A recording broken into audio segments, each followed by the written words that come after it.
The music is playing.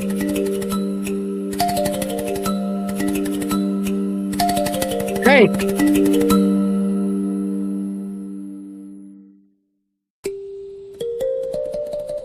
Brother Hank, the music is playing.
Welcome.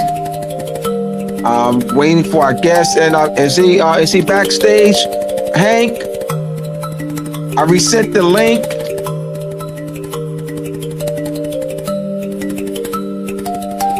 Brother Hank.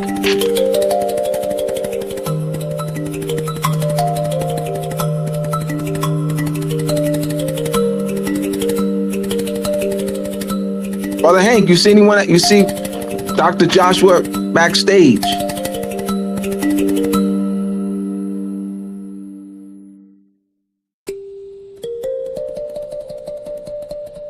Welcome, everyone.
Welcome again. I'm waiting for our guest. I try to reach out to him. Yeah, pardon the upset because I upgraded my phone half an hour ago and I'm having crazy problems. So, family, Brother Abdullah Bey, my apologies. I'm trying to catch up on technology. Be careful on doing the latest upgrades. I just did an upgrade on my iPhone 12, and boy, things is cuckoo crazy.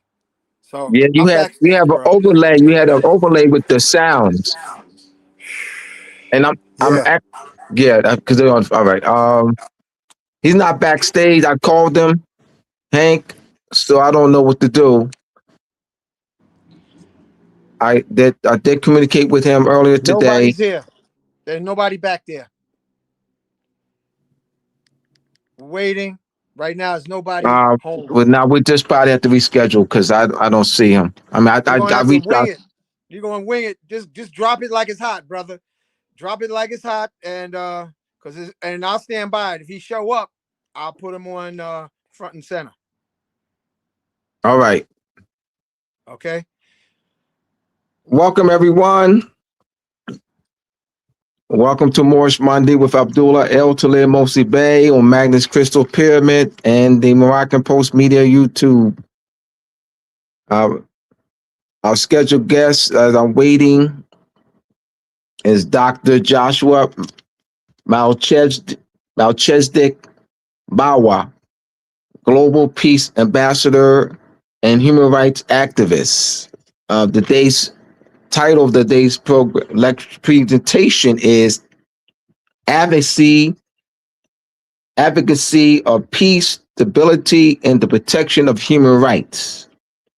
This is the Moorish Monday Human Rights and International Relations series.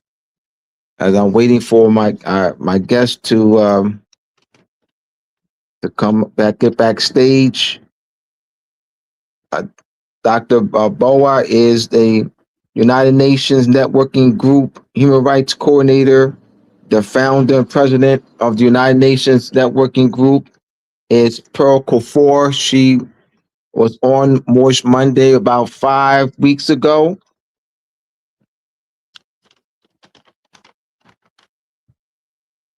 I'm trying. Let me see if I have a comment here. We have Trinity Davis Floyd. She will be with us next week. Trinity Davis Floyd has just joined us. She will be actually. We have a voice with Lil Trend. We have a voice. She will be interviewing King Al Bay. Trinity Davis Floyd will be interviewing King Al Bay on the importance of due process. This is next week. Little Trend, we have a voice. She will be on. She will be the co-host, and she will have the floor as she will be interviewing King Al Bay with her as Little Trend. We have a voice. This will be next week at 7 p.m. Eastern Standard Time. So I'm waiting for Dr. Bower to come.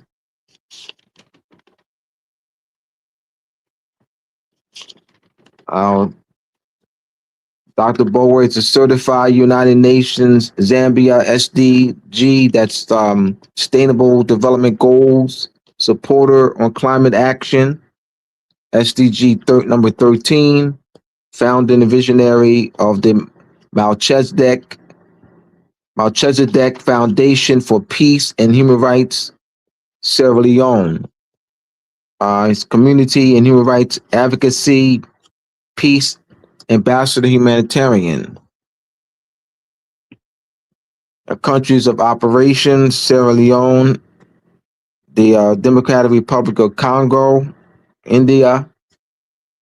Areas of focus: peace building, human rights, education, advocacy, women's rights, transitional justice, child protection, good governance, peace building, and conflict prevention. So we have a comment here.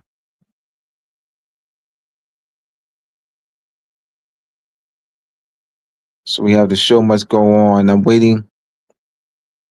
Well, this show was marketed for my guests. So let me put some questions in for put some questions in. Type some questions in or some comments on what you want me to discuss tonight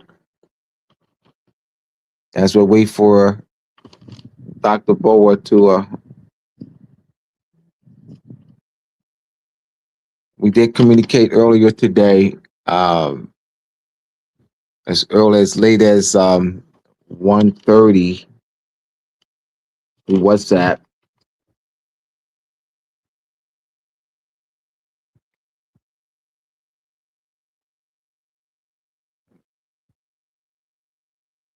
Some questions. Type some questions in for me. I'm trying to think of a topic. The trendsetter is in the building. The trendsetter is in the building. What does that mean? That's BD Bay, the trendsetter is in the building. So we can talk about the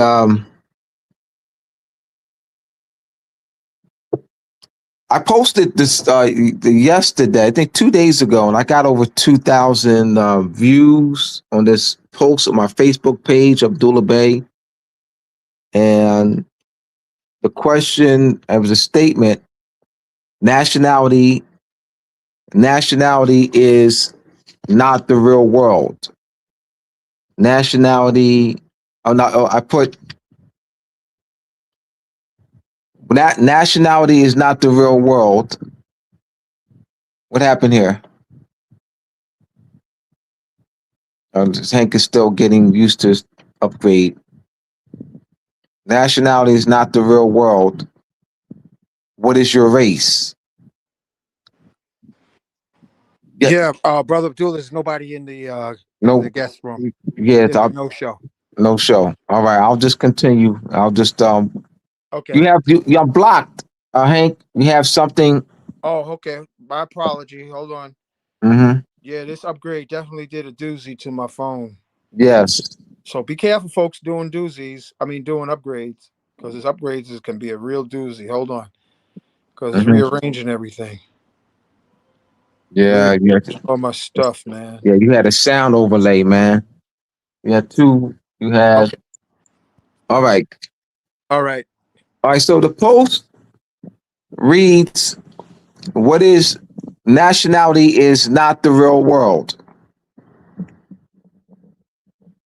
Then I had examples of nationality: Chinese, Moor, Mexican, Senegalese. What is your race? Black, white, red, brown, or yellow? Abdullah, you need to clean your lens because you look like your lenses. You look like a ghost. Is it, you know what, this is how it was for last week, I think. Let me see, right? Is that better? No, it's the lens. Your lens look like you look misty. You might just need to wipe the lens off. All right, I'm doing that now. And family, thanks for holding on because we got the human element and we got all these transitions happening in the celestial realms. So it comes down to upgrades and Is that oops. better? Yeah, that looks better. All right. All right, I did clean my lens. All right, so I didn't know what that was. Mm. I still seeing. All right, you said it looks better. Let me turn this light back on. So I got over 200, over 2,000 hits. And so this is what that question of nationality, the statement, nationality is not the real world. That question was thrown at, that statement was said to me several years ago by one of my former coworkers at coworker then. She's a former coworker, and and I was in the teachers' lounge talking to several teachers during our lunch period about nationality,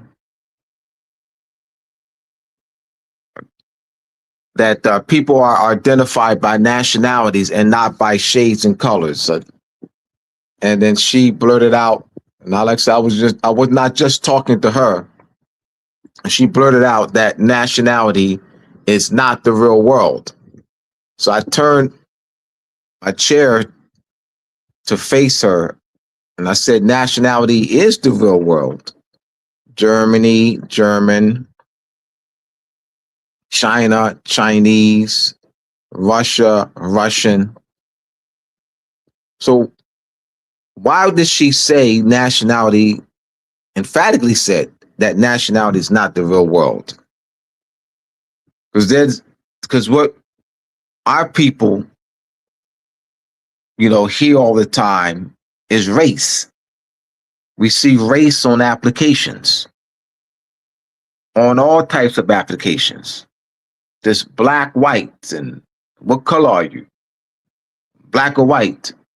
Black, white, or brown? And so though we hear nationalities all the time, China, Chinese, Russia, Russian, Japanese, we hear Nigerian, Mexicans, we hear nationalities all the time, but as it relates to us, it's not something that we relate to ourselves as a people.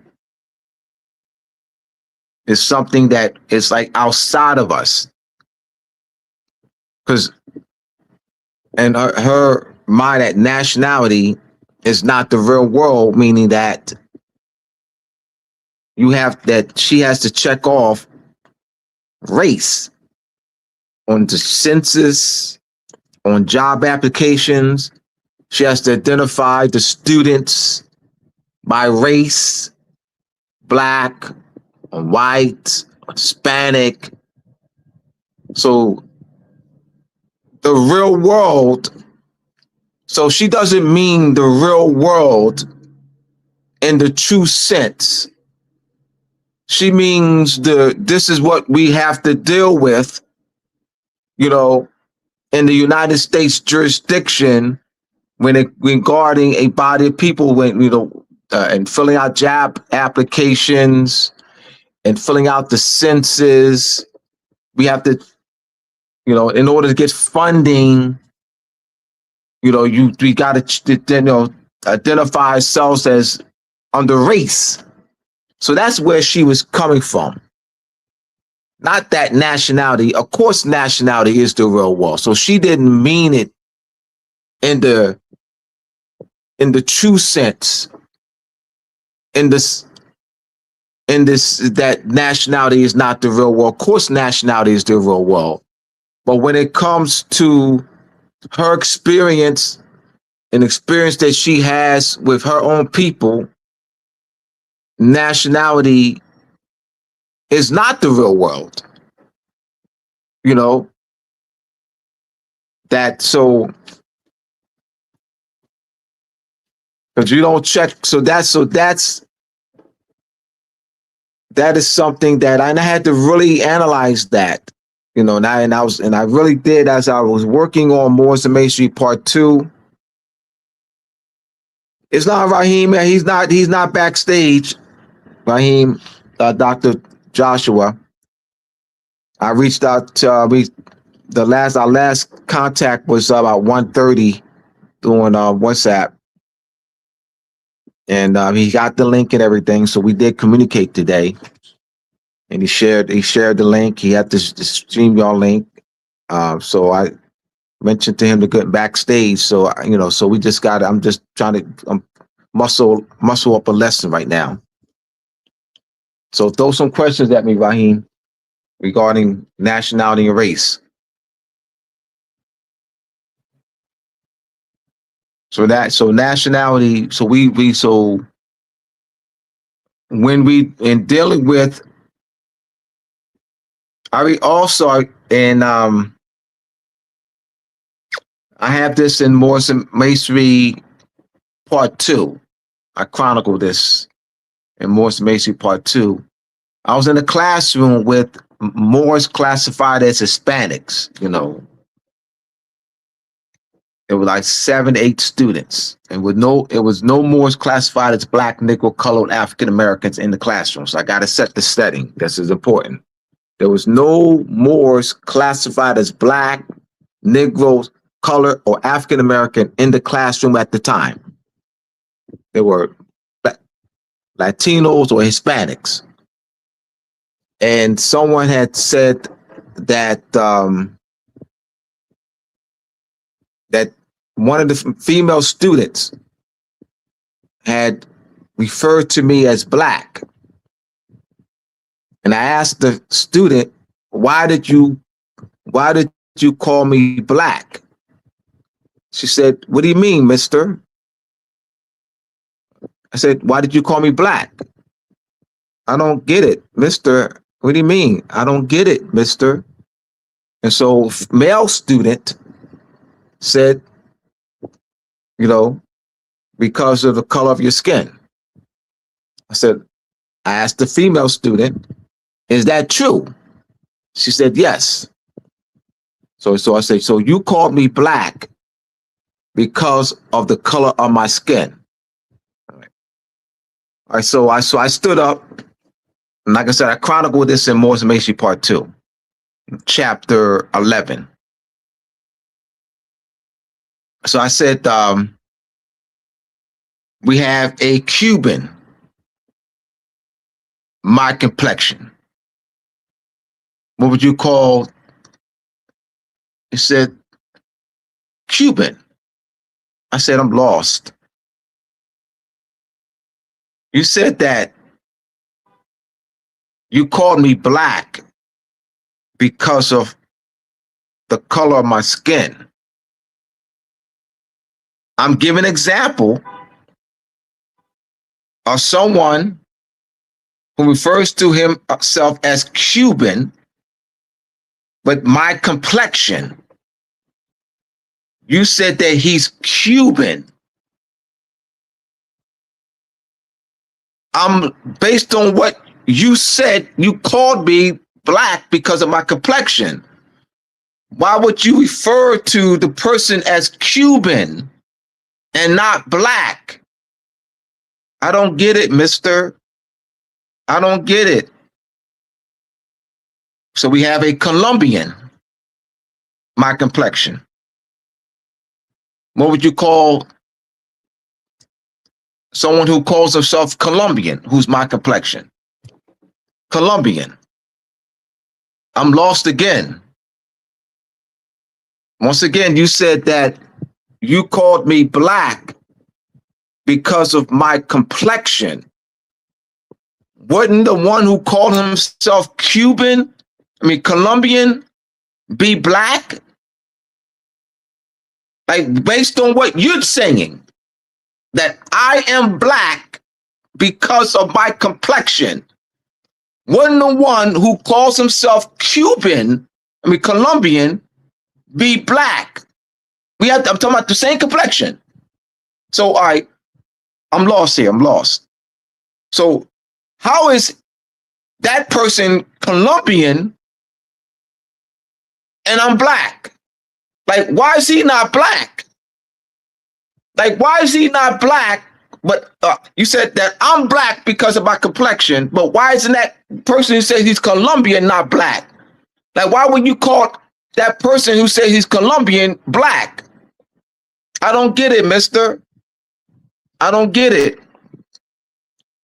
We have a Mexican, my complexion. What would you call Mexican? I'm lost again.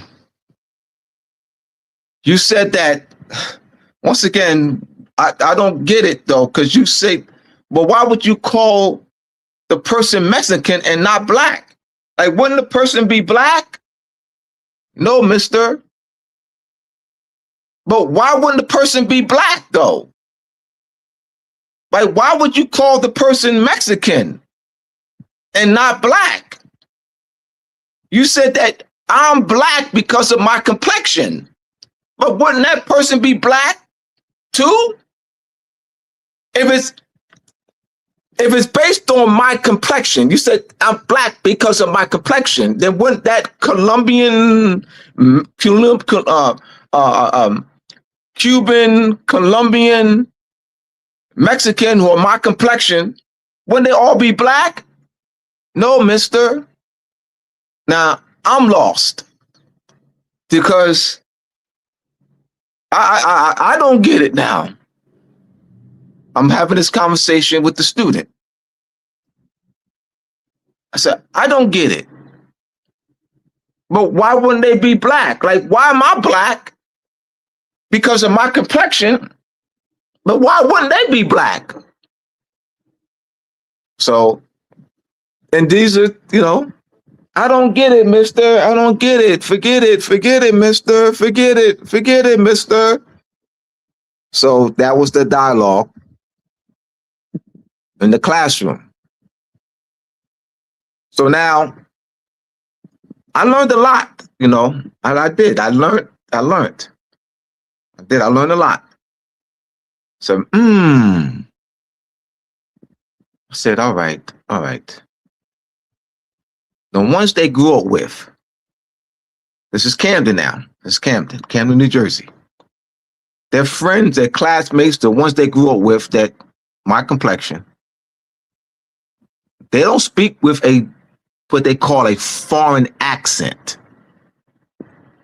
So I don't speak with like a foreign, in their mind, a foreign accent. I have the same accent as the ones they grew up with that look like me.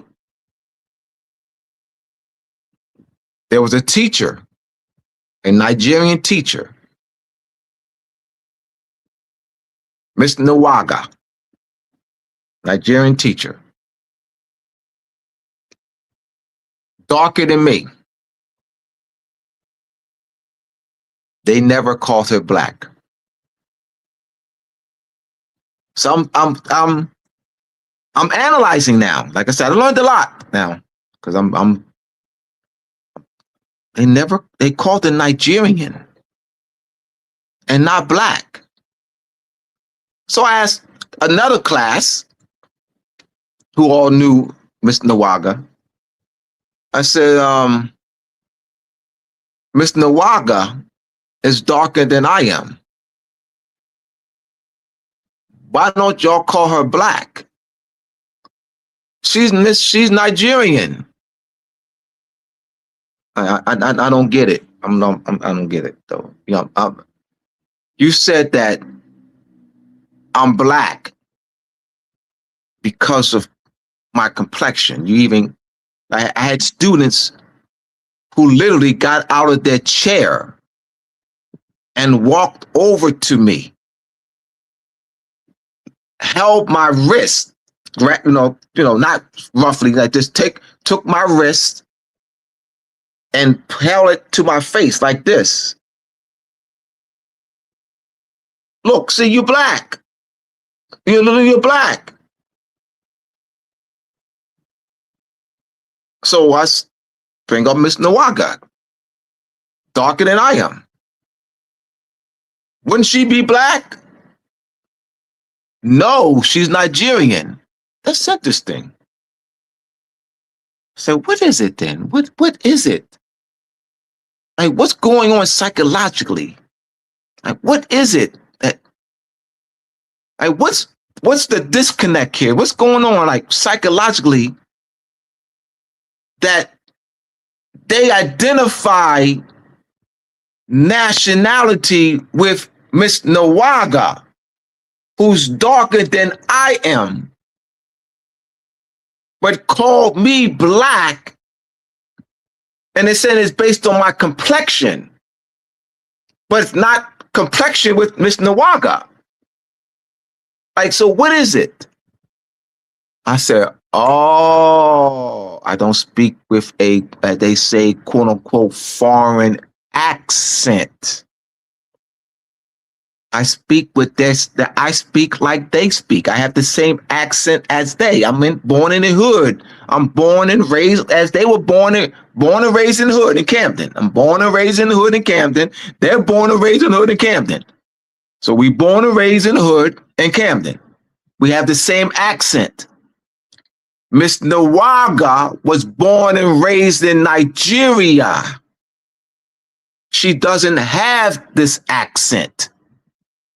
She doesn't have a hood accent, a Camden accent, a Queens accent, a Chicago accent, a South Central LA accent. I said, oh, I had to, I'm like, I said, that's it. I'm like, what's going on? Like, what is the, that I said, what is the difference? All right. I said, accent. So accent is the difference. Accent. So they don't, with me, I'm born and raised in the hood. I'm them. All right. All right. They identify with me because of the accent. Like, I'm like them. I'm like them with the same accent. I'm black. I'm like them. I have the same accent. Miss Nawaga is not like them. Though Miss Nawaga looks like us, Miss Nawaga speaks with an accent. She's born and raised in Nigeria. So that Miss Nawaga is not like them. I said, all right. I'm trying to, just trying to analyze it. No, just trying to analyze this.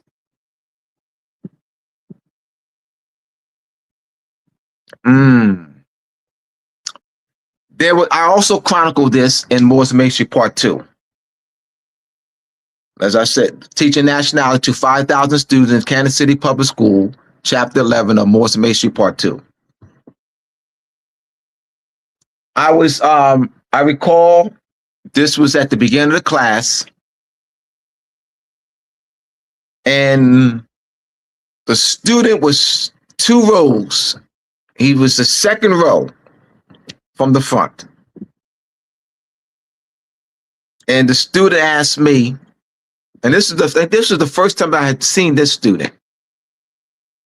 And this student, I think he was new to the school.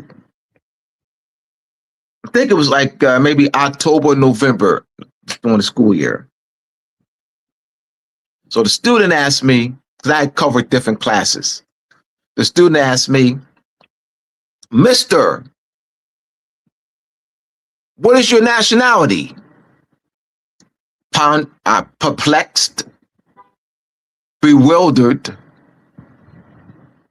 I was bewildered. I was bewildered because I had out of over 5,000 students. That's out of over 5,000 students. He was the only student that asked me that question, what is your nationality? He first asked me, let me back up. He first said, Mister, what are you? That's a familiar question that over 5,000 students have asked me. Because I wore my tarboose. I always wore my tarboose. Now, not my fez, my tarboose. So thousands of students asked me that question. What are you? So he first asked me, what are you?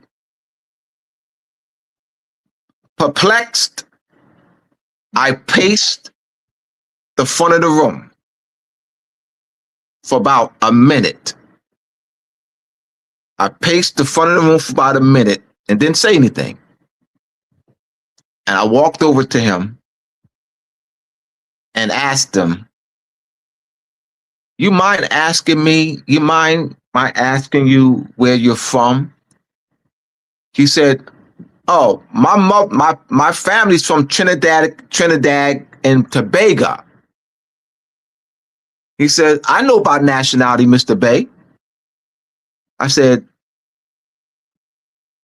out of thousands of students, you are the first one, the only one to ask me the question, what is my nationality? I said that, now I understand. They said, yeah, I know about nationality, Mr. Bay. My family's from Trinidad and Tobago. See? So though he's in the hood, Camden, his family's from Trinidad and Tobago. So he has that knowledge base from that association. So because he hears that, that Trinidad, he hears nationality. Like that's within his family though. That's not where that's all right. We all hear nationalities. Everyone hears nationality. We hear Chinese, the Russians, and Chinese restaurants all over Camden. So they're saying Chinese restaurants all the day. Chinese food, Chinese restaurants. They're saying that. So they hear nationality. Everybody hears nationalities. But his experiences is different. That's in his family. So I'm analyzing now. So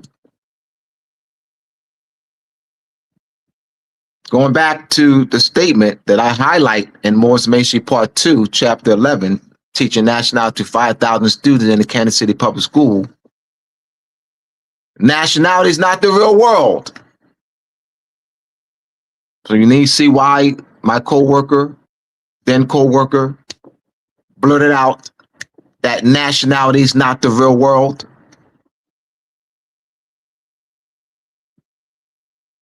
So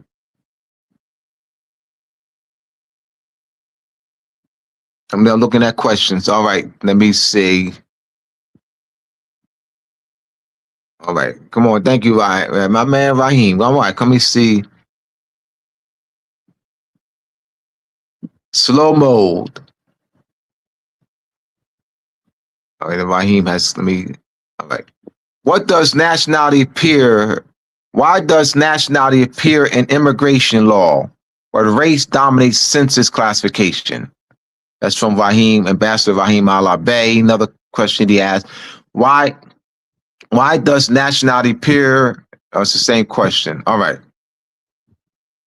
Then we have another one. How do labels affect legal rights, sovereignty, and political power? Great question. So let me address both of them. All right. And I'll come back to the other questions. So in the United States, Immigration, Citizenship, and Immigration Office. If you get the paperwork, I have it. I've looked at over 10 different applications in the United States Citizenship and Immigration Office. One of the questions, nationality, country of nationality. Now, some would have race on there, but they have in there what country of nationality. Now, in the United States Census, the word nationality does not appear in the United States Census. The word nationalities do, but not the word. Under the race question, what is one's race? They have black as a selection, white, Hispanic, and they have what? Nationalities: Chinese, Filipino, Cuban. They have nationalities. They have nationalities in the same. What is one's race? Under this as a selection, they list nationalities in the same question in the as and the same as a selection among black, white,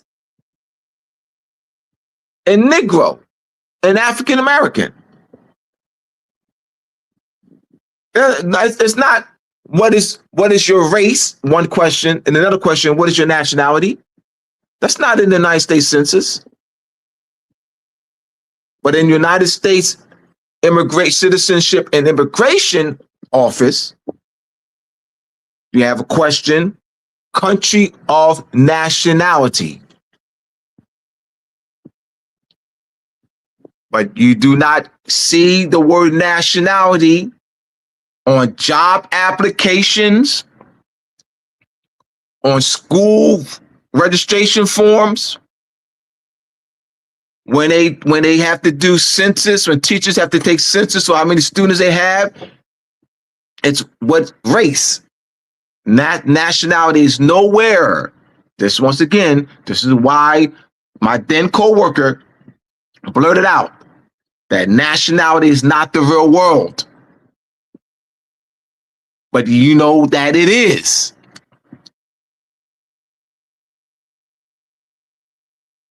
So let me read Raheem's other question. How do labels, black, white, red, brown, and yellow, affect legal rights, sovereignty, and political power?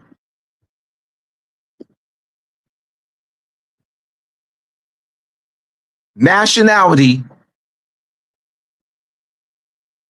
and human rights, when you're talking about sovereignty, let's for example, we have the political phrase, the people. So we have the people of Senegal, or the People's Republic of France, the People's Republic of China, the Islamic Republic of Iran, the people of Ireland, the sovereign people of Spain. It does read that in the Spanish Constitution of Spain, the sovereign people of Spain. So Spain and France and China and Iran are national names, the names of identifies the nation states. Black, white, red, brown, and yellow do not. So if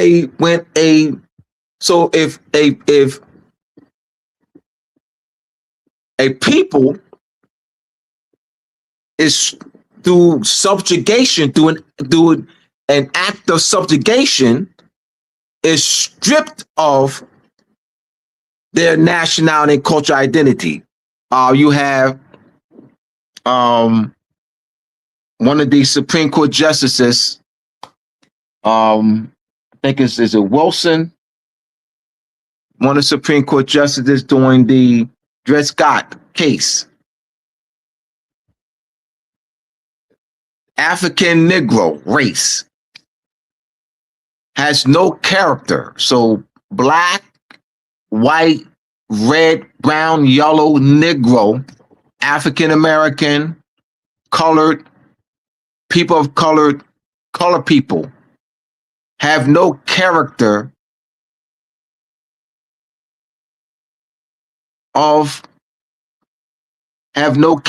nationality or civil political polity, have never been known, recognized, and acknowledged by the family of nations. Black, white, red, brown, yellow, Negro, people of color, African American, colored people have never been known, recognized, or acknowledged by the family of nations. Have never been known or recognized, acknowledged by inhabitants of countries partaking of the character of nationality and civil political polity. So we're talking about a political polity, we're talking about a body political polity would be a nation state, like France. So France is a polity, China, Germany, that's a polity. And that polity has a constitution. So there's never been, so black, white, red, brown, yellow, Negro, African American, people of color, the colored people, and colored. There never existed a polity. There never existed a political structure like China, France, Germany, England, Iran, Iraq, that ever existed. That was called Negro or colored or black or white, African American, colored people. They never belonged, there never was a polity, a nation state. There's never been belonged to the family of nations. So this mean that there's never been a polity or nation state called black, white, red, brown, yellow, Negro, colored people, colored, African American. So what is it? So how does it affect? Going to Raheem's question. How does it affect sovereignty, political rights? How does it affect sovereignty and political rights? Well, it's a stripping of a people. It strips, what it does, it removes a people from their people and nation status to that of a fictional racial category. It's an act of subjugation, the stripping a people of their cultural identity, thereby removing their sovereignty, because their sovereign claim is in their nationality. Meaning a people's sovereignty can be removed by not having been stripped. So that doesn't, but what that does, meaning China can lose their sovereignty. The Chinese people can lose their sovereignty without being stripped of their nationality. Chinese. They would have acknowledged that they're Chinese. All right. But with Moors, so not when Moors was stripped of their cultural identity and the knowledge of their nationality and reclassified as Negro, black, African American, people of color. So what does it? It has a long-term effect. It buries our collective historical memory, removes our sovereignty. So not only does it remove our sovereignty, it buries our historical collective memory, and it has long-lasting effects. Because now you have a people who have no knowledge of who they are, their cultural identity, their nationality, their collective historical memory, their philosophy, their rituals, their ceremonies, their celebrations, their headdresses, their garbs, their language, their names. So that's the total stripping of a people's cultural identity, and look at the long-lasting effect that they have. So that was done to keep us in the international state of subjugation and perpetuity. It has had long-lasting, damaging effects.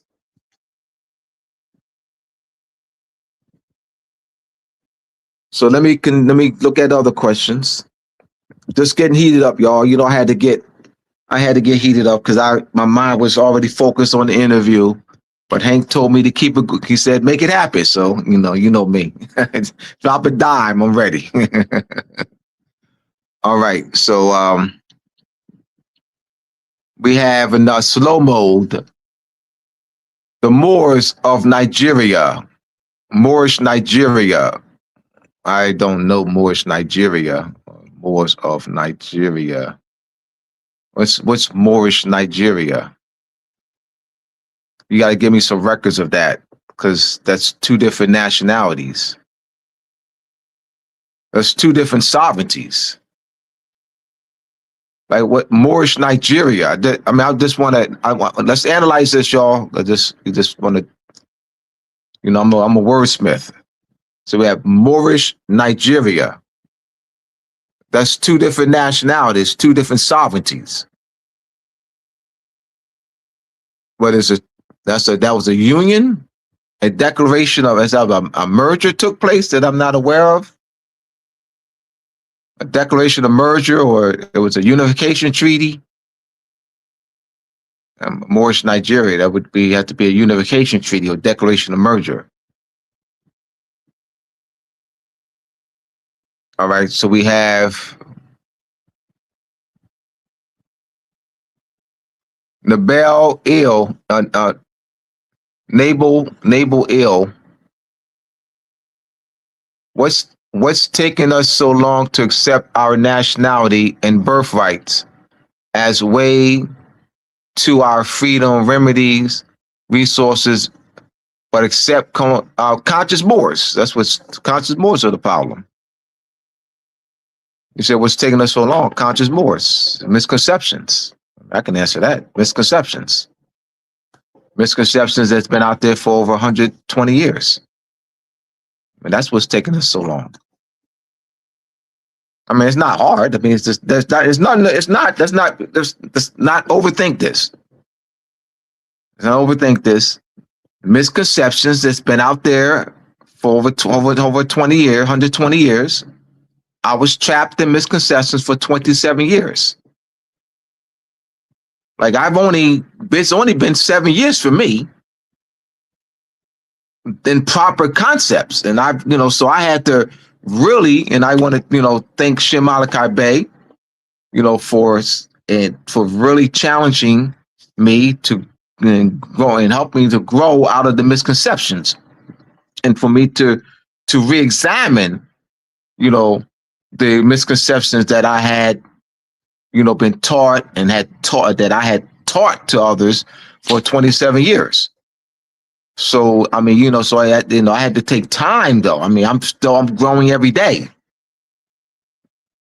So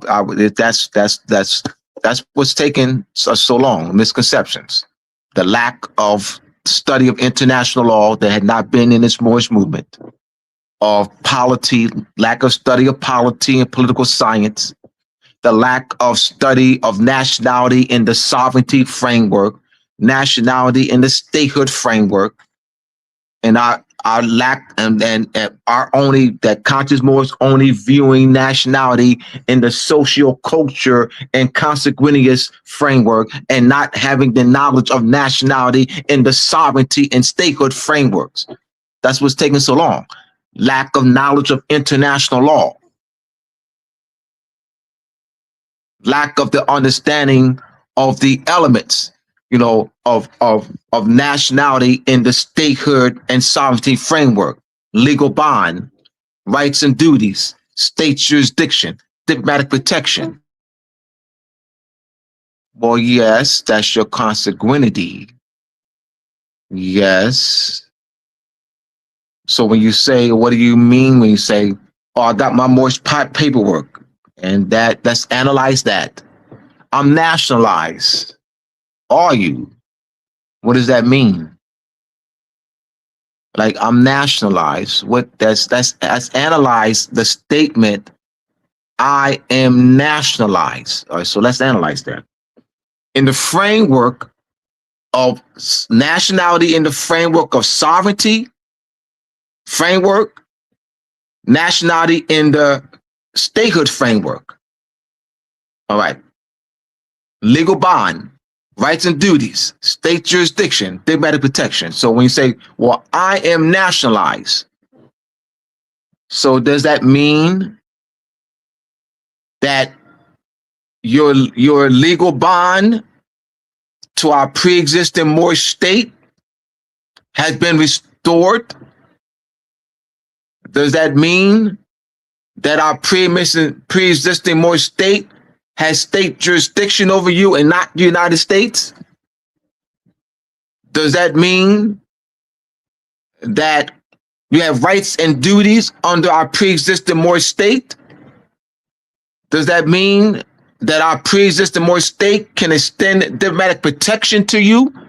That our pre-existing Moorish state can extend diplomatic protection to you while you're in China, France, Iran, Iraq, Russia, Japan, Mexico, Germany, Nigeria. We talk about nationality in the sovereignty framework, nationality in the statehood framework.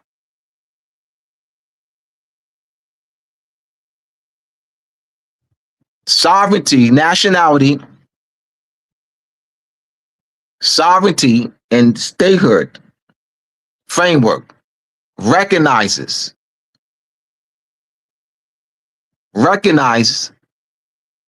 institutionalize, and formalizes the nationality of the people and self-governance.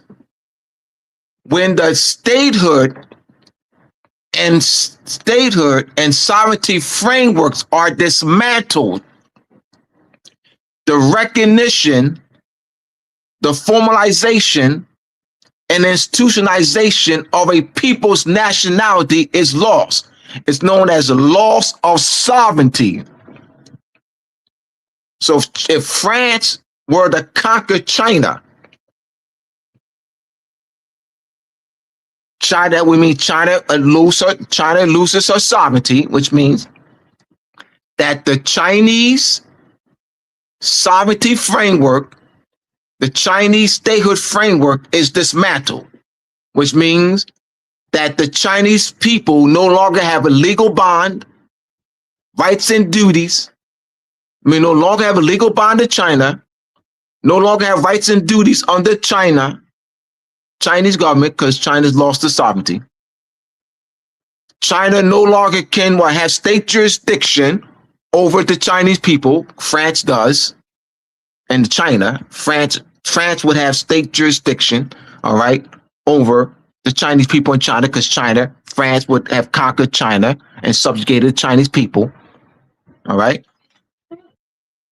So under what's called under the law of secession, so now the Chinese people,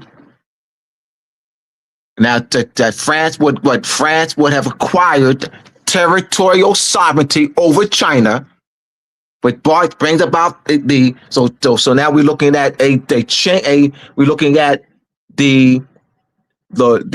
nationality and law of secession with the general principles of territorial change and the effects it has on the inhabitants of the people. So what effects does territorial change have on the nationality of the Chinese people? So this is what we're talking about now. This is international law. We talk law of secession. Law of secession. And the nationality and the law of secession, the general principles of territorial change and the effects it has on the inhabitants of the people. So you're looking at change in sovereignty, loss of sovereignty that falls within that. Loss of secession, change in sovereignty, loss of sovereignty is territorial change, a change in territorial sovereignty under the law of secession. Law of secession, SUCCESSION, Succession.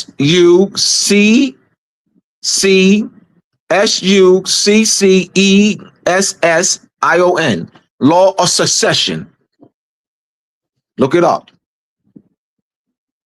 Nationality and the law of succession. The general principles of territory change and the effects it has on the inhabitants of the people. So now this, I am a Moor. Well, that's your consanguinity, yes. I mean, you never were not a Moor. You were always so. Now we're looking at what? Now we're looking at what? The political framework and legal framework of nationality, the sovereignty and statehood framework. And that can only be restored. The international legal process is known as reversion to sovereignty. So the Moorish state, our pre-existing Moorish state, has not been restored. Let me go into.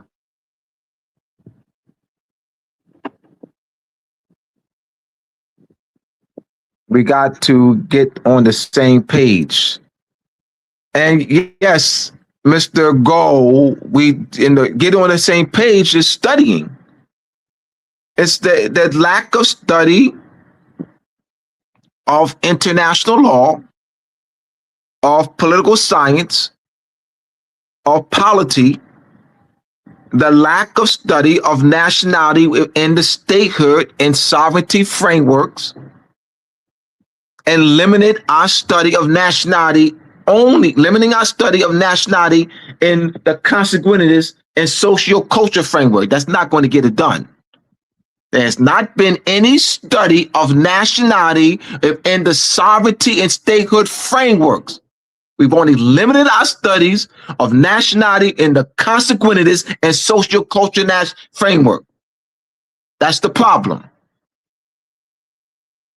And there's other problems that there's this misconception that we, the people of the United States, is the Moors.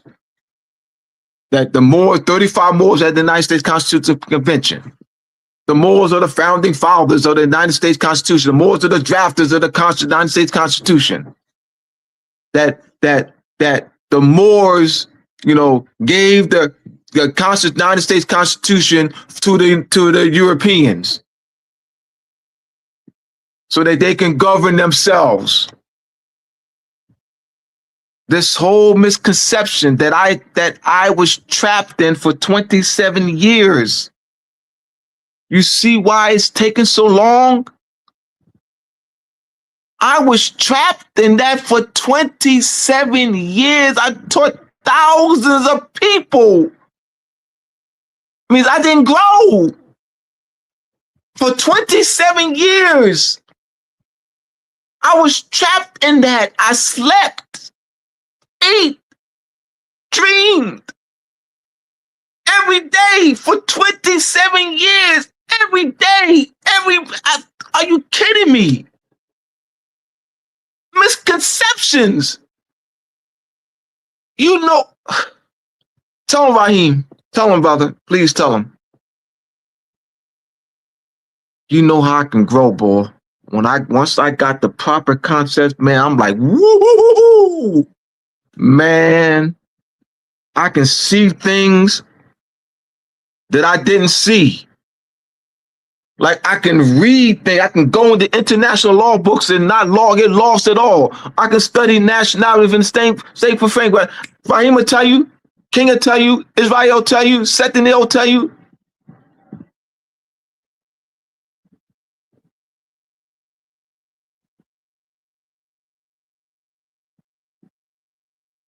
Slow mode. Moors means dark skin. Here we go. Let me address this. Raheem, we just had this discussion. Raheem and Israel, we just had this discussion this past weekend. All right, here we go. Now I can say their names. Israel and Raheem, we had this discussion this past weekend. I'm going to say their names because they're public figures. And Fadishi, out of New York, He's a professor, Infedici and Professor Small.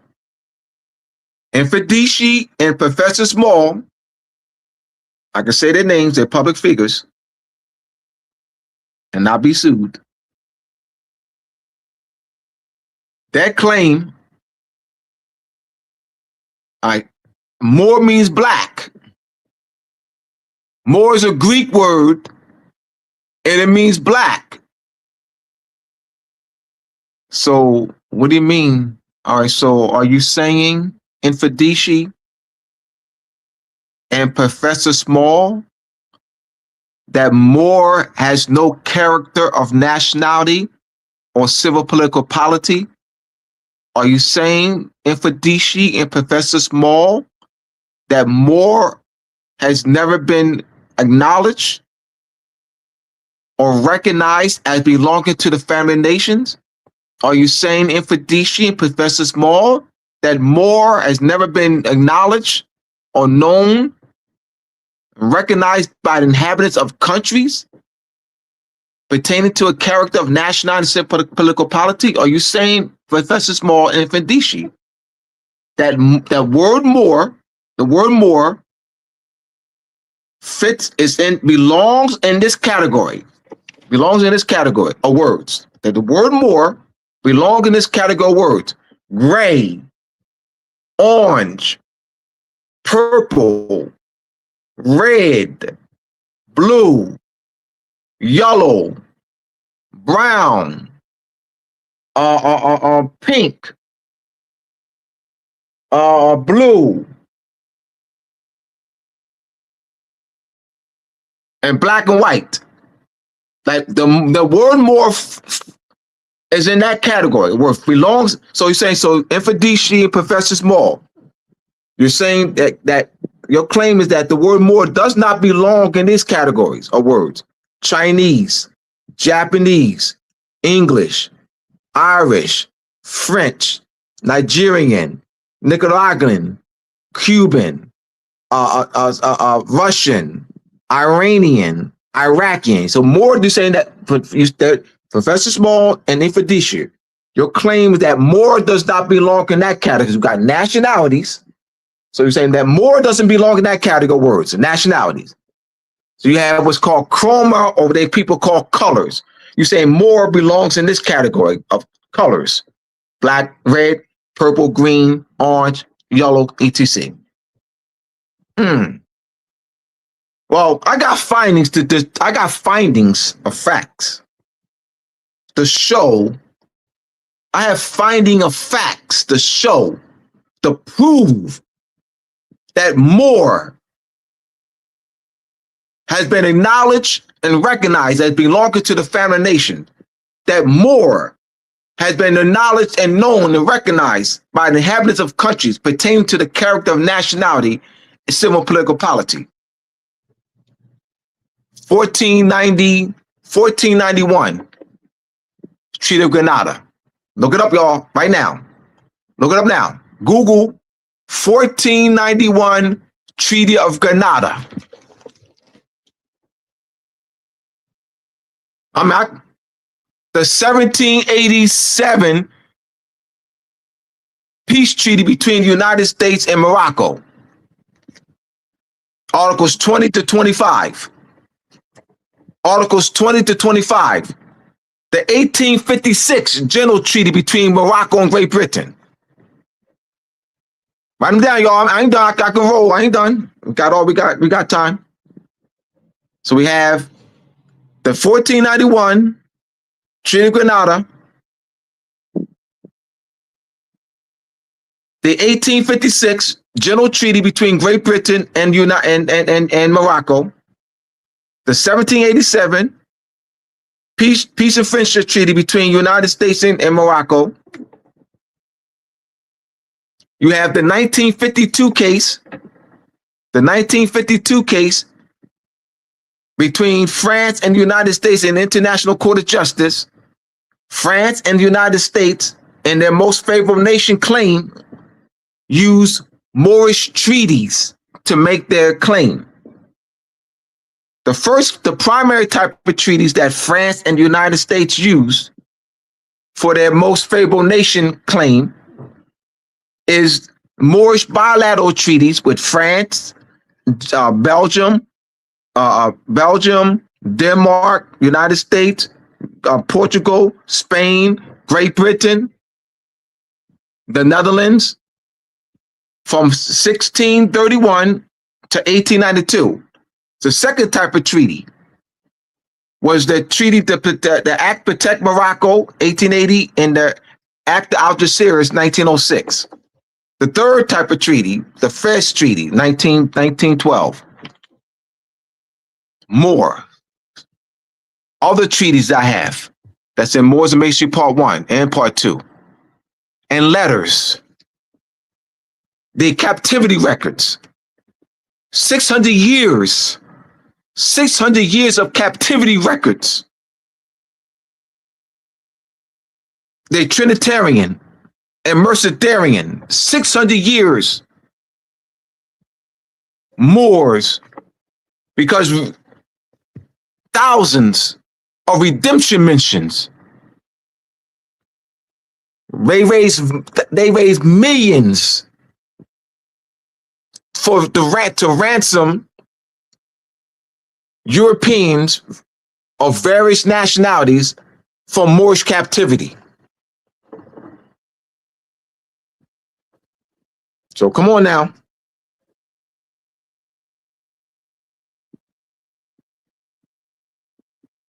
So what that? So in the Treaty of Grenada, they're not that. There's no. That's not a.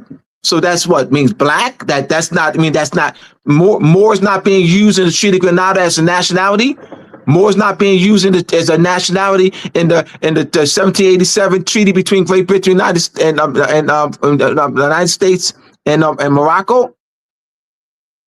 This is used as a so it's used in the sense of complexion, like yellow, purple, red, blue, orange, pink, red, brown.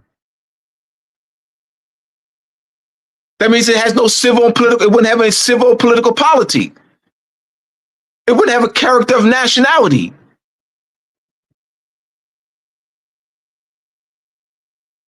It wouldn't be a people that's functioning in a body in a polity structure. That'll be just a word used to describe people that look like me. Yeah. Look, he's a Moor. Look a Moor. Look, because he's black. He's a Moor because he's black. See, that's the same, Moor is just a Greek word. It's just, it's just saying that somebody's black. That's all. There's more when you say Moor, it's just a Greek word that's saying that somebody's black. Right. It has no character of nationality, civil, political polity. It's just saying that somebody's black. That's all. All right. I just gave y'all sources. Look them up. Don't say Abdullah Bey said anything. Don't say Abdullah Bey said. Look it up yourself. I gave y'all sources. Do not say Abdullah Bey said anything. Say, well, Abdullah Bey gave us sources. Say that. That's fine. And I looked it up. All right. Don't tell somebody, well, Abdullah Bey said, no, say you could do this. Abdullah Bey gave us several sources, right? And according to, say this, don't say Abdullah Bey said, only say Abdullah Bey said this. Abdullah Bey gave us several sources. I looked up all the sources he gave us. According to the Treaty of Grenada, according to the 1787 definitive the peace, according to the 1787 peace treaty, peace of friendship treaty between the United States and Morocco, according to the 1856 general treaty between Morocco and Great Britain, according to the 1952 cases, I looked at all these cases. You say that. Support me or discredit me, whatever. I don't care. Just look it up. Go the Trinity. Oh yeah, according to the 600 years of records of the Trinitarian Mercedarians. The night orders. The night orders were established to fight against the Moors. Moor is just the word, you know what I mean? It's just a Greek word, just saying that somebody's dark, black, that's all. That's all, Moor is just a Greek word, that's saying somebody black, that's all. It's just saying that somebody's black. It's just a Greek word, I mean, right? Black is the modern English word, and then Moor is the Greek word, that's all. You're just saying the same thing, y'all. It's the same thing, you know what I mean? It's just using the Greek word, and then the black is the modern English word. It's the same thing. Really? Really?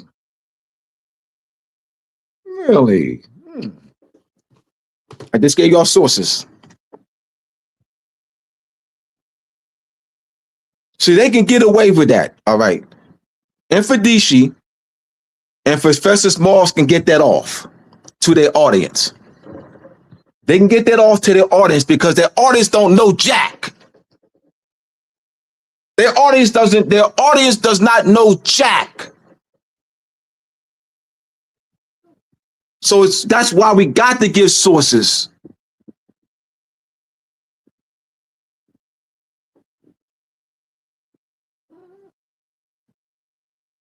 So they got a captive audience that loves them. Whatever it's, I don't want y'all to, I don't need y'all, don't please, my brothers, don't admire me. Please don't do that. Please don't do that. I don't want that. I want y'all to look it up. I don't want y'all, don't admire me. Do not do that. Please, I beg y'all, don't do that. Don't admire me. Please don't do that. I don't want y'all to do that. I don't want people to do that. I don't want people to look at me like that. Oh, you know what I mean? Abdullah Bay and the great Abdullah Bay and who, don't do that.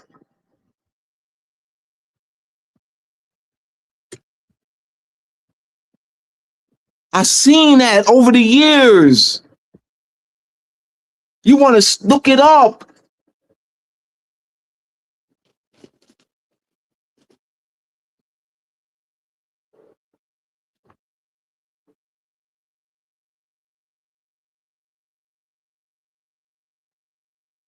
All right, here, where are we?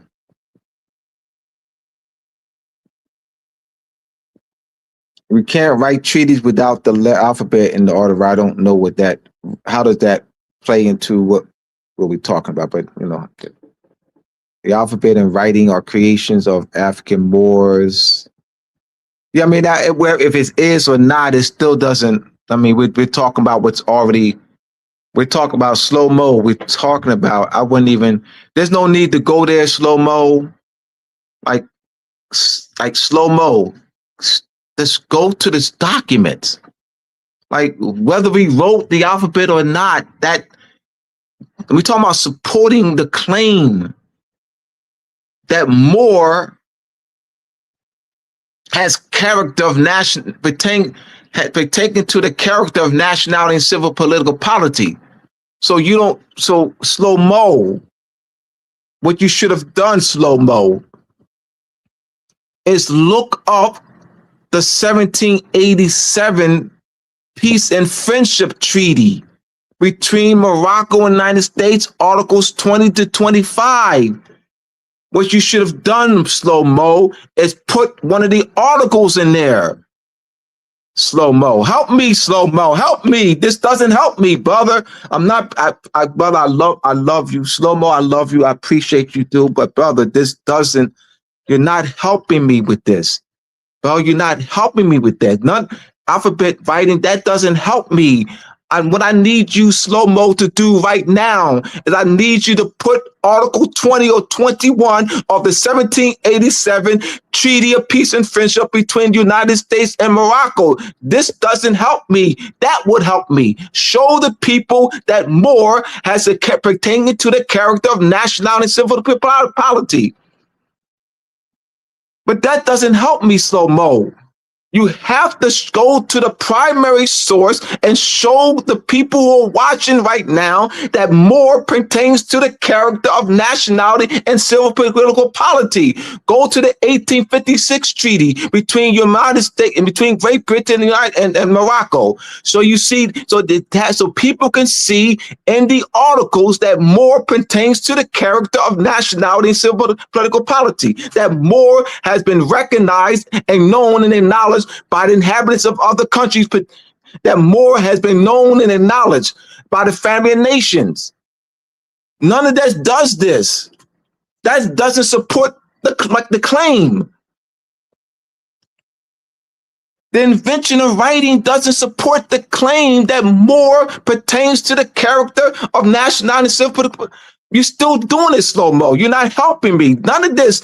As long as you can, brother, you can do 100 posts, bro. You can do 100 until you present a primary source, reference an excerpt from a primary source, showing that more pertains to the character of nationality and civil polity. None of this helps me.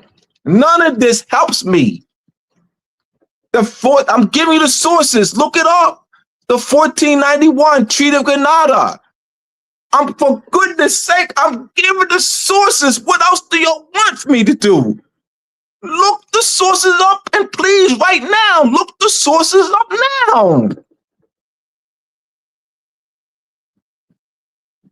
And then post, and then take a picture of it, something, and so, or reference, oh yeah, Abdullah is right. I want y'all to say Abdullah is right. In the 1491 Treaty of Grenada, Abdullah is right. In the 1856 treaty, the general treaty between Great Britain and Morocco, Abdullah is right. We wrote alphabets, and that doesn't support my claim. Like if you were with me, and I need you to support, you would not be supporting me. I'm just keeping it real. Like none of you, all of your writing doesn't support what I'm saying. I need you to support me by looking up the references that I gave.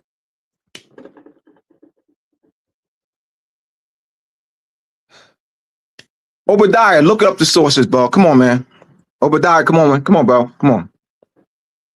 The more means this, brother. The etymology of word does not support me. More means this doesn't support me, doesn't support. The claim is that more partaking of the character, have the character of nationality and civil and political polity. You giving me the meaning of more doesn't support that. That doesn't help me. Like, my brothers and sisters, I gave 6 or 7 sources. I gave 6 and 7 sources. Not one person looked up any of the sources that I gave so they can see that more pertains to the character of national and civil political polity. You're giving me the etymology, and more means this, and we wrote this, and the alphabet this, and we the writers of the alphabets and the writing. That doesn't support the claim. Listen to the claim. Obadiah, you're still doing it.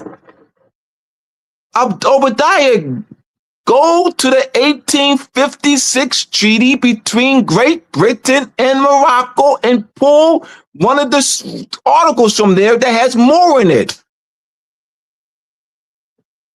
Ooh. You know what? Let me speak Chinese. I'm gonna speak Chinese right now because my speaking English ain't working. So let me speak Chinese. Because my speaking English ain't helping. So I'm speaking English, it's not working. So I gotta speak another language. Yeah, but brother Obadiah, I want for the audience, Obadiah, for the audience, not for Obadiah. Stop going back and forth with slow-mo. Please. Obadiah, please hear me. Please. Just hear me, bro. Stop going back and forth with slow-mo. I need your help, Obadiah. I need you to go to the 1856 treaty between Great Britain and Morocco so you can show that more pertains to the character of nationality and civil political polity. Don't go back and forth with slow-mo. You're not helping me, Obadiah.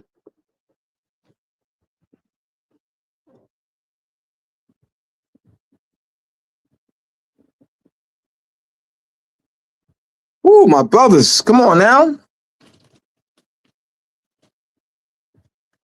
Let's be objective, though. You're going back and forth with slow-mo for what? That doesn't support the claim. Help me with the audience. That doesn't help at all. At all. So stay with the topic. That's off topic. That doesn't support what I'm saying.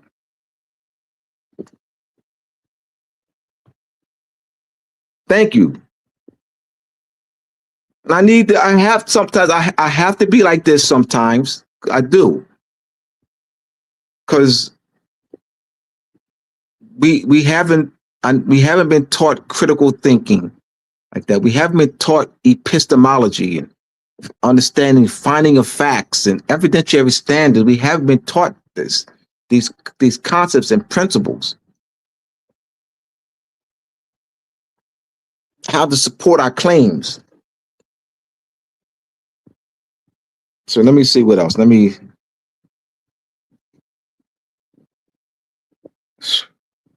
Where's Amanda? Amanda, where are you? Where's Amanda Siegel? Amanda Siegel, where are you? Where's Amanda Siegel? Where are you, Amanda? Let me call Amanda, because Amanda would have had like 4 or 5 sources up here already. Amanda would already have Amanda would have it up there already. Boom, boom, boom, boom, boom, boom, boom, boom. Yes. I'm just keeping it real. I mean, I know Amanda. I mean, know what she would done. Shucks. I tell you one thing, Amanda wouldn't be going back and forth with no slow-mo. I bet you the other thing, Amanda would not be going back and forth with no slow-mo. Amanda would have been having all the sources I named, about 6 or 7. Amanda would have already gone because she already knows them already. She would already had to look them up and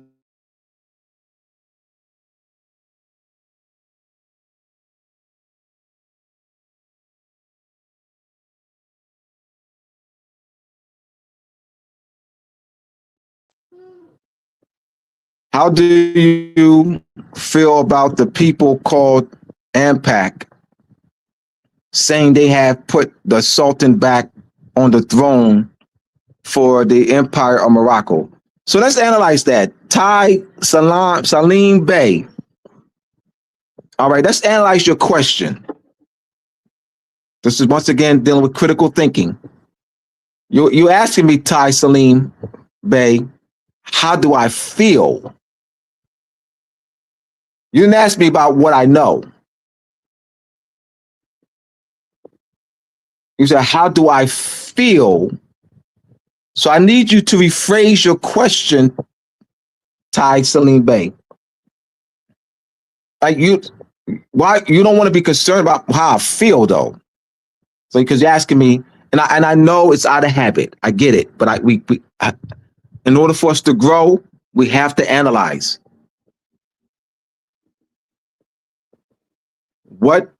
How do I feel about the people called AMPAC saying they have put the Sultan back on the throne for the Empire of Morocco? So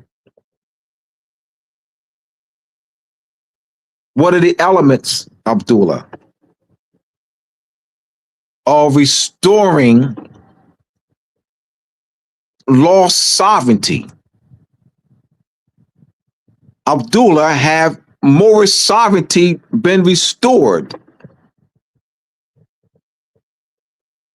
And if so, Abdullah, give me the finding of facts. Or Abdullah, what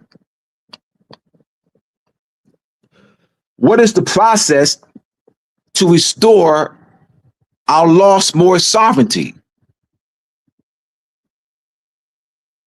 Abdullah, what is the statehood framework? What are the elements of statehood? What are the elements of sovereignty?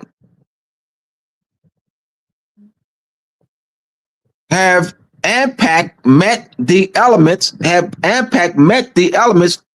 of restoring the lost Moorish sovereignty? Has ANPAC met the elements of statehood and sovereignty framework? So does ANPAC have state responsibility? Does ANPAC have territorial sovereignty? Does ANPAC have an international personality of law? I mean, an international personality of law means that ANPAC can enter into treaties with nation states and set up embassies and consulates in different parts of the world. And also sign on to multilateral treaties. That's called international personality of law. Does ANPAC have state responsibility? State responsibility in international law means that if ANPAC of a state is responsible for injury, they have what's called a state responsibility.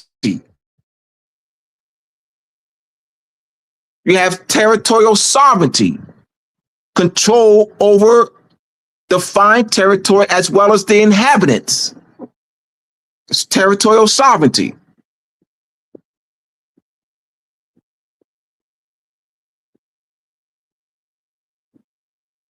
So is ANPAC a state? Does ANPAC have a sovereign identity or identity of a sovereign? Is that the identity of a sovereign state and thereby recognized by the family of nations? So you would ask me questions regarding the elements of statehood and sovereignty framework, as well as the international legal process of reversion to sovereignty and re-entering the family nations as an old individual state, reverting to the sovereignty that we lost. Has that process occurred?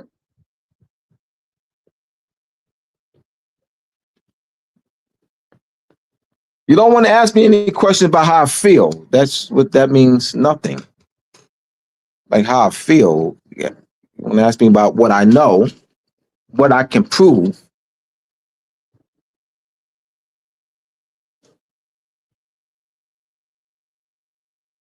Other questions. Type your questions in, y'all. Obadiah, you still haven't presented. Help me. I'm still looking for you to help me, but showing that Moore has a character of nationality, civil, political polity, but it's all right. Ty Salim Bey, what do you know concerning? Oh, all right, there we go. Now we cooking. What do you know concerning the validity of ANPAC claiming that they are operating in statehood as the Empire of Morocco, and that we are Moroccans and not Americans? All right, so let's look at the elements of statehood. The Montevideo Convention acts and duties of states a government, a permanent population, government, independence, and defined territory. And defined territory means control over the territory as well as the inhabitants. So that if someone were to come in, if an entity were to come into the territory, then AMPAC can take them down. I mean, I'm just, so like they would have control over defined territory like other nations that nation states have. And then also have military to be able to protect their defined territory. Been able to, or AMPAC will be able to negotiate with China or France or Burkina Faso, right? They don't need to call the United States for nothing. They don't have to say nothing. They don't say United States nothing. United States ain't nothing. United States don't say United States nothing. Don't say United States nothing. Call Burkina Faso. And deal with trade with Burkina Faso. Or France or Germany or China or the Iran or Iraq. Negotiate with Iraq right now. Iran. Negotiate with Iran. Like let's look at the elements. Like I don't need that. You don't need to read anything. I don't want them to see. Like they don't need to show me anything. We can see it. We can see it. They got embassies in Iran, Iraq, China, Burkina Faso, Nigeria, Mali, Senegal. They have consulates. They negotiated. They negotiating with trade and commerce with other nations, with nation states. They have state responsibility, international personality of law. They sign them to multilateral treaties, enter into treaties with other nation states, international personality law. They have the people have a legal bond to AMPAC. AMPAC can extend diplomatic protection. AMPAC has state jurisdiction, jurisdiction over their what they call their people or citizens. People or members of AMPAC, they have state jurisdiction over them. They can extend diplomatic protection to them. They have a legal bond. The members have a legal bond. This means that obligation to protect. I mean, it's just knowing the elements. Who asked is that slow mo? Ty Salam Bay, and this is others too. I want you right now, Oppenheim, get the international law book by Oppenheim. OPPENHEIM.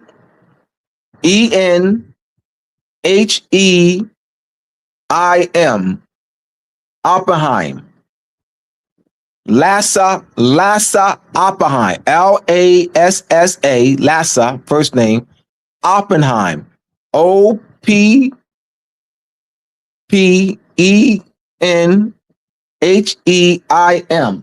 Lassa Oppenheim. He was one of the world-renowned scholars in the late 1800s to early 1900s in international law. Jennings and Watts were part of that Oppenheim school, and so they continued his works. So and Oppenheim's book, you want to get that, and actually 4 parts. You can go online and get the whole book, all 4 parts, and how it has 4 parts. And then part 1 then has the introduction, chapters 1, 2, 3, 4, 5, so forth. Part 2 then has chapters 1, 2, 3, 4, 5. Part 4, very comprehensive. International law by Lassa Oppenheim. I highly recommend. You need that, brother. You need that. See, I'm giving you sources, bro. That is a very good book. And then, like I said, Jennings and Watts, Robert Jennings and Arthur Watts. Robert Jennings and Arthur Watts of the Oppenheim School, and then they continued his works, and they actually used that his same outline structure. Very comprehensive. Oh my God, yes. I highly recommend you get that. Google it right now while we're on. Google it, Ty. Raheem has our international law book, Lassa Oppenheim. Thank you, Raheem. See, that's what I'm talking about.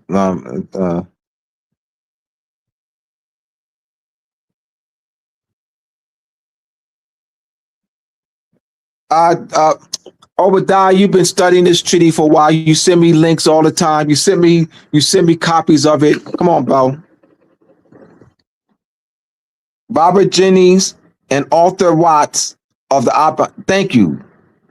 Matlock. All right. There you go. That's what I'm talking about. Robert Jennings and Arthur Watts of the Oppenheim School. Yes, thank you. Robert Jennings and Arthur Watts. Yes, thank you for that.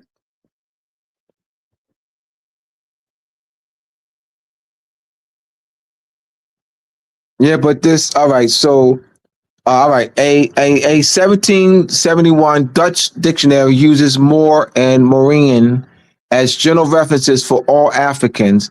That's 80 years before the Anglo-Moroccan treaty. All right, there's other treaties though, bro. There's 18, you got the treaties in the 1600s. You got the 1580 treaty between Morocco and Great and England. Got treaties in 1631 treaties. 1631, 1640, 1650, 1660, 66 treaties in the 1600s. I gave you the 1491 Treaty of Grenada. Got more about 4 or 5 times in there. Protecting Moorish rights. The last article, there's the extraterritoriality clause. Extraterritoriality clause where Moors would be tried by a Moorish judge. That treaty protects Moors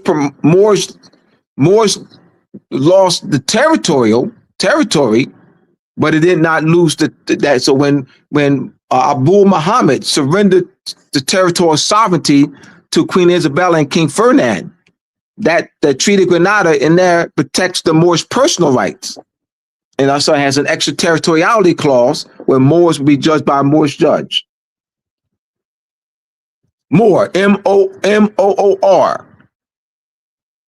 showing Moors use what? Having the character of nationality, civil and political polity. And been known by the family of nations.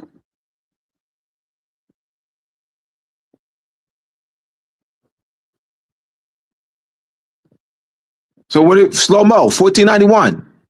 You give me 1771. 1491 slow-mo. Treaty of Grenada.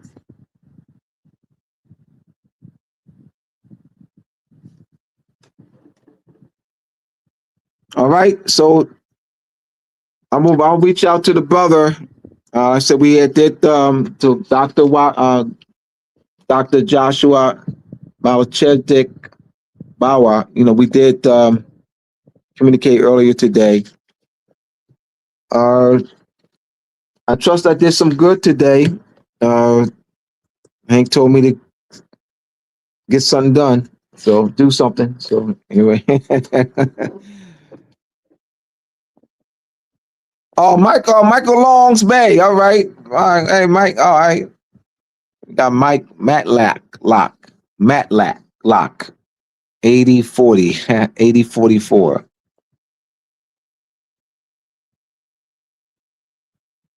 All right. I appreciate it. Oh, yeah. You're welcome, my brother Ty. Yes, absolutely.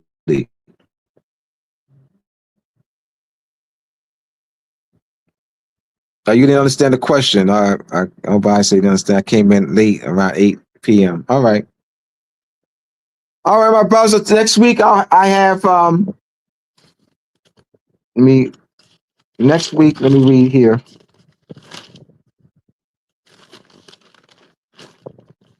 Trinity Davis Floyd will be interviewing Brother King Al Bay on the importance of due process. Little Trend we have a voice. So Little Trend, we have a voice will be on Moorish Monday. Little Trend, we have a voice will be on Moorish Monday. So she will be, and I'll be with her, but she will be actually interviewing. So it's this Little Trend. We have a voice on Moorish Monday. She will be interviewing King Al Bay on the importance of due process. So till next week, 7 p.m. Little Trend, we have a voice on Moorish Monday, interviewing King Al Bay on the importance of due process.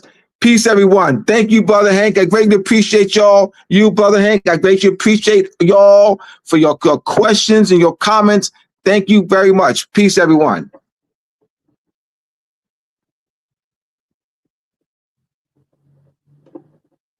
And if anyone is interested in getting my books, go to mooresandmasonry.org. Go to mooresandmasonry.org. Peace, everyone.